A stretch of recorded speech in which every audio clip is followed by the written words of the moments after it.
Okay, Toby, and then everyone else. What do you perceive as the three most important issues facing the City of Elgin?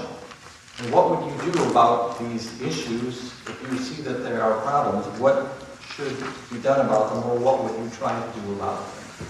Again, the three most important issues you see facing the City of Elgin, and how would you deal with them?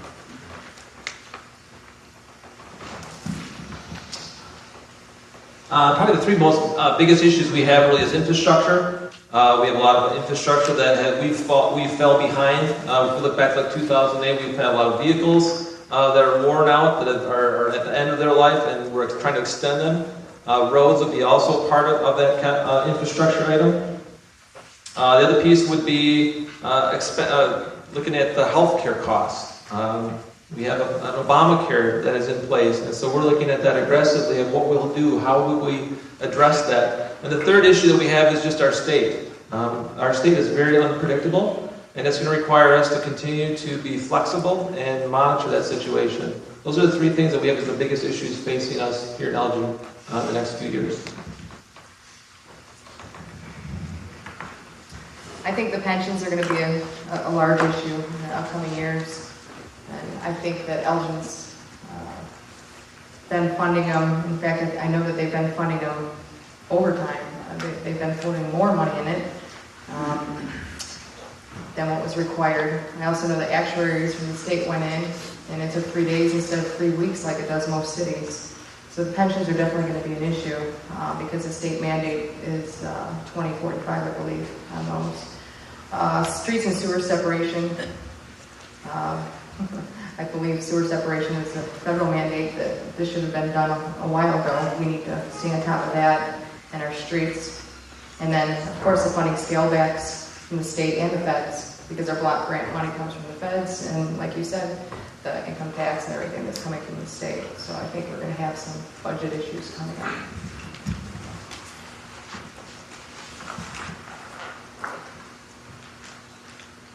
I believe the most important issues facing the City of Elgin, unfunded mandates, and Toby mentioned several of these. Our pension costs went up significantly, completely beyond our control. That is something that's determined at the state level. The Affordable Care Act, again, in 2018, we'll be facing what is known as the Cadillac tax. That will have a significant impact on our budget. And uncertainty at the state level. Every year, the state legislature toys with removing our local government revenue sharing, which provides millions of dollars back to our community. So we don't know when or if that's ever going to happen, and that would have a significant impact on our budget. Some of the other things that I want to mention are competing with other cities for businesses and residents. And while it may sound simplistic for folks to say that we don't need to offer incentives, we do have to be creative when it comes to bringing residents and businesses to our communities, because we are competing with other cities and towns. So I see that as the most important things facing our community.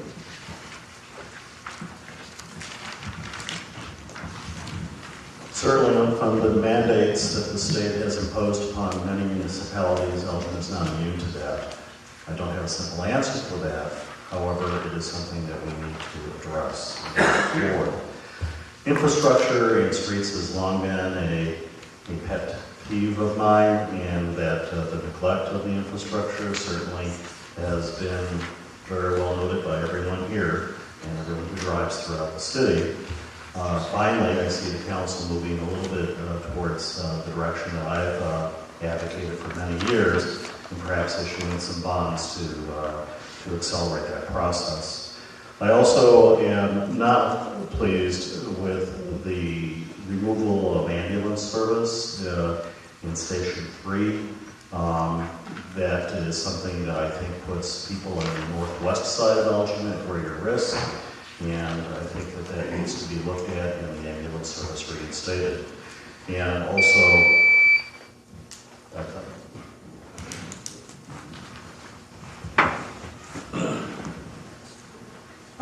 there are three things. Number one, the taxes are increasing, but the per capita income is stagnating or going down, and that needs to be aligned. We cannot increase the taxes when the people are not making more, are not having more income.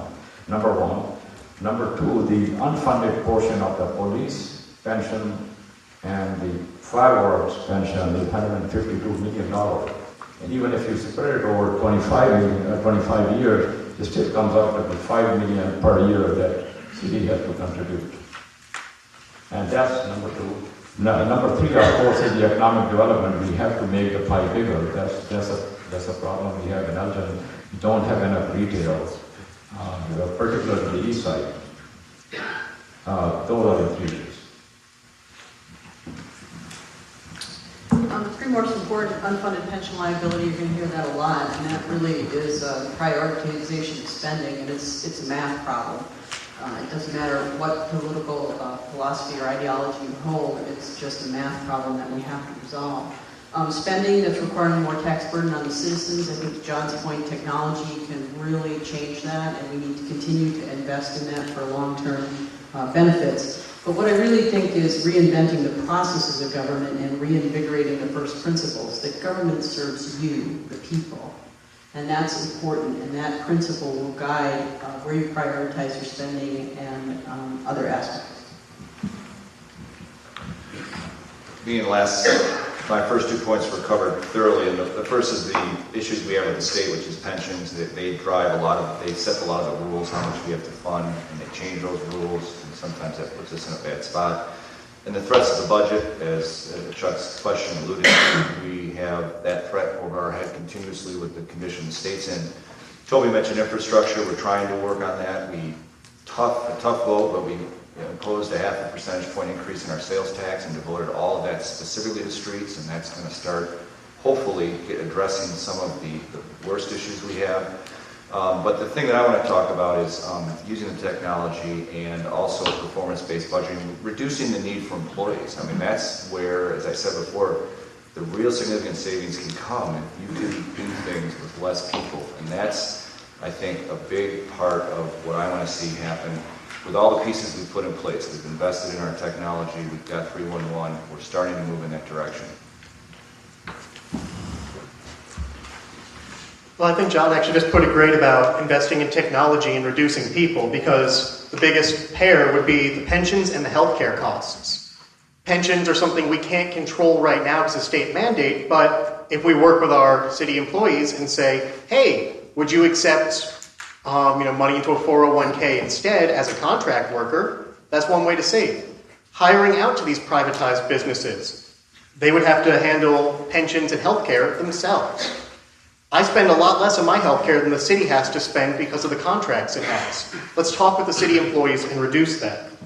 Another one would be the business atmosphere. Elgin is not amazingly business friendly, which keeps out businesses, which keeps out people. A lot of our image problem comes from there not being enough businesses and not being enough people. If we remove the barriers to entry and we remove the bureaucracy needs, then those businesses will come in and help as well. I would also say that infrastructure, while oil's cheap, let's do it now. I feel like I'm going to be repeating a few things here.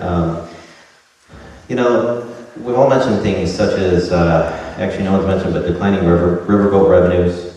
The pension issue is an obvious one. We've all touched on that. In fact, a few years ago, an independent agency basically said that we were down about $50 million as far as what we need to pay and that we can't pay at that moment. That was 2 years ago.